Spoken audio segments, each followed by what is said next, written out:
Hey,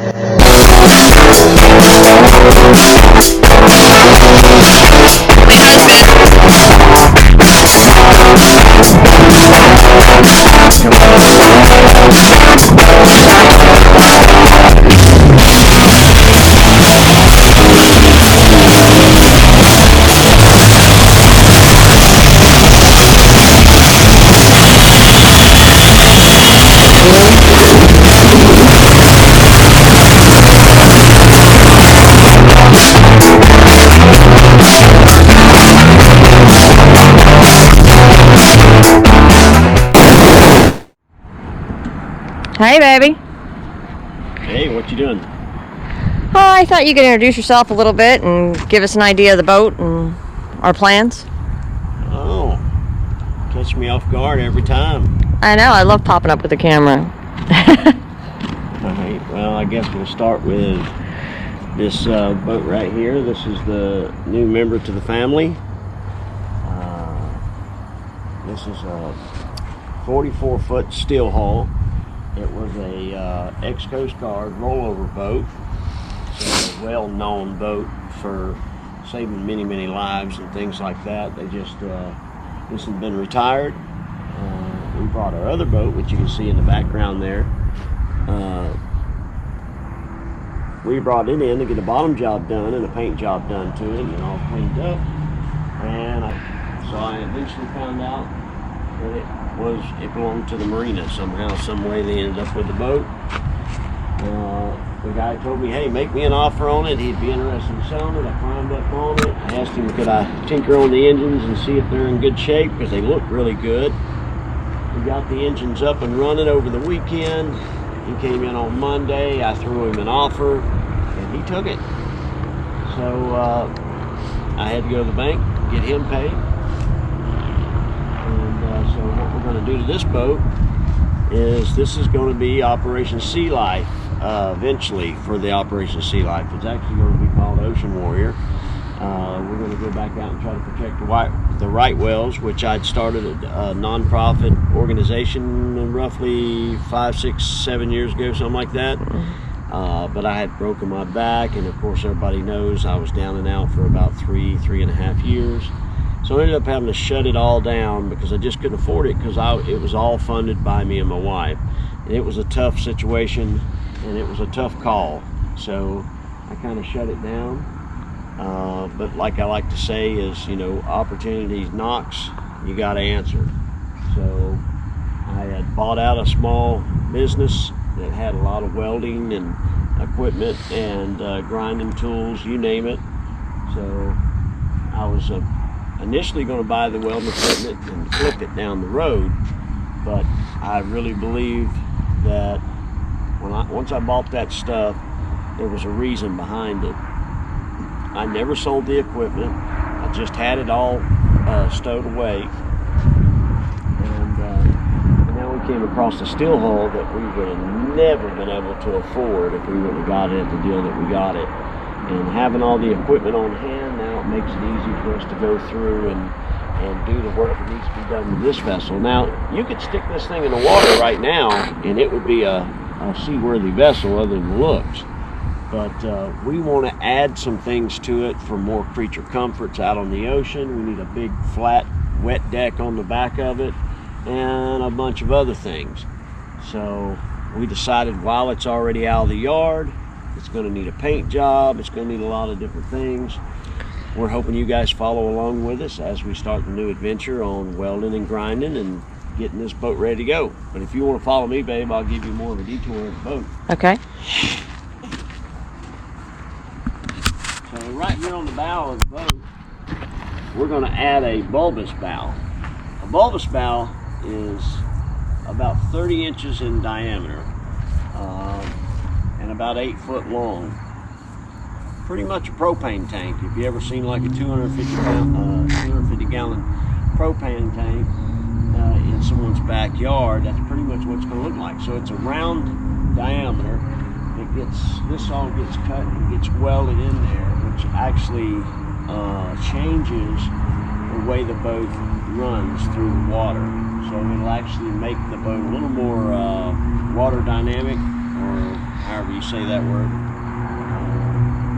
It'll actually change its hull speed, and it'll also be a water storage tank. So when we're out there on long trips, you'll have quite a bit of extra water for taking showers, so on and so forth. So follow me and I'll show you. This old push bar here, we're going to cut it loose on the front of the boat. Somebody had put it on there with the intention of doing pushing barges and stuff, because the engines that's in this boat they're just big, powerful engines. As you can see, we already pulled the rub rails off of it. Oh, part of them. On the bottom, ones that we're not going to be using. And here in the stern there, you can see the back turtle deck and stuff. That's for rescue. So like if you was to rescue someone, the Coast Guard pulled you out of the water or what have you, and you were cold, they'd stick you back there where you were nice and warm, and we'd get you safely back on land. All this is going to get cut loose, completely gone. All the way down to this chine right here. It's going to be cut. It's a lot of work. But we're going to cut this, widen the boat because it's real narrow in the back. We're going to widen it and lengthen this boat so it has about a 24 to 26 foot rear back deck on it to be able to carry all the supplies and things like that you need offshore, and also to carry any obstructions out of the water. It'll have a big area to carry off of. Dive off of. It's a good place for diving too. Yeah, great place to dive off the back of it. It's going to have a crane on the back of it. If you had an injured turtle or anything like that, you'll be able to lower the swim platform down into the water, wrestle him up on it, raise it up, and put him on the deck, and let the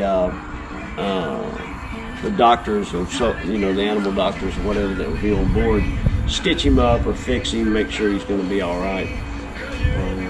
So we need that back deck. It's a big deal. It was good for what it was for the Coast Guard. We need it for saving other types of animals. Where's it going to start at, babe? Because I see you have the lines on there. So I just kind of done a halfway grid lines on the boat. The back deck's going to start about right here, and it's going to go all the way back.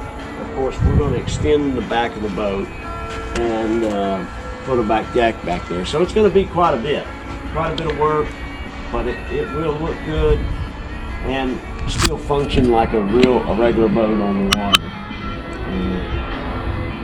But that's it. I mean, you can hear my little radio playing up there. We've got the batteries all charged up. The engine's start turnkey. We're just going to cut it apart and gut it out a little bit. We're going to paint all the insides of it, make it look real good, get her knocked out, get her finished, get her in the water. We're going to paint it back red too, by the way. It's going to be a bright red. We've had some discussions on reds. Yeah, I won, of course, Oh, well, it was a fate that he won. It was a luck thing. We made a bet. We had paint swatches.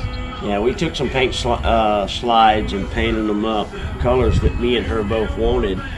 And we had propped them up on the boat to kind of get a color scale, to look at them and go, yeah, I don't like that, yeah, I don't like.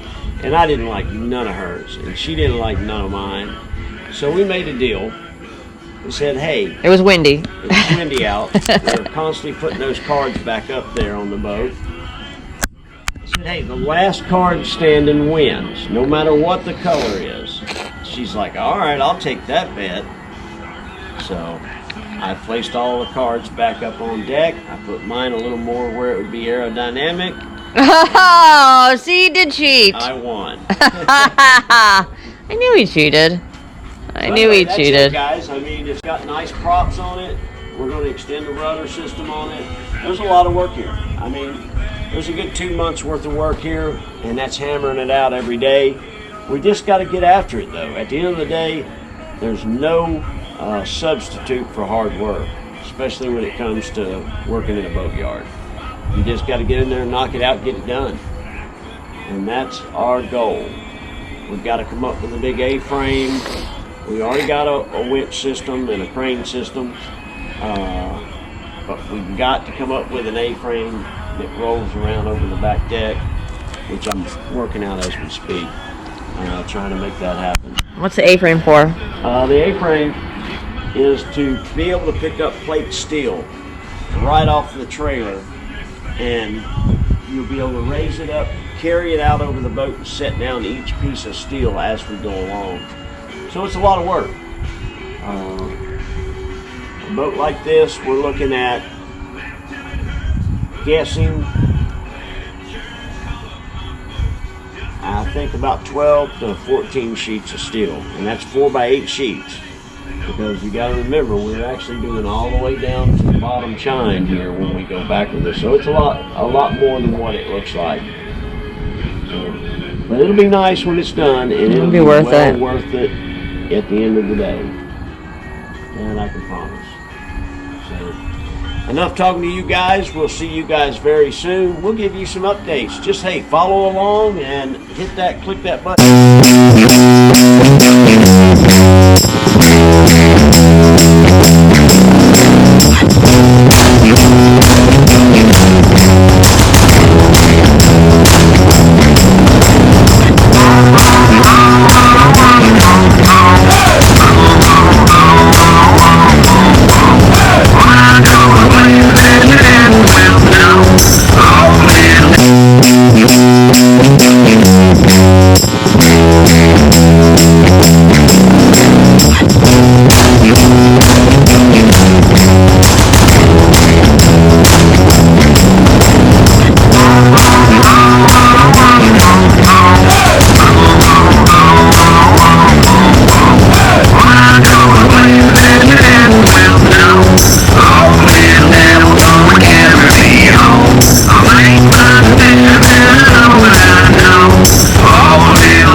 Say, if you don't like the way I'm cutting, or you don't like the way I'm doing this kind of stuff, turn the channel.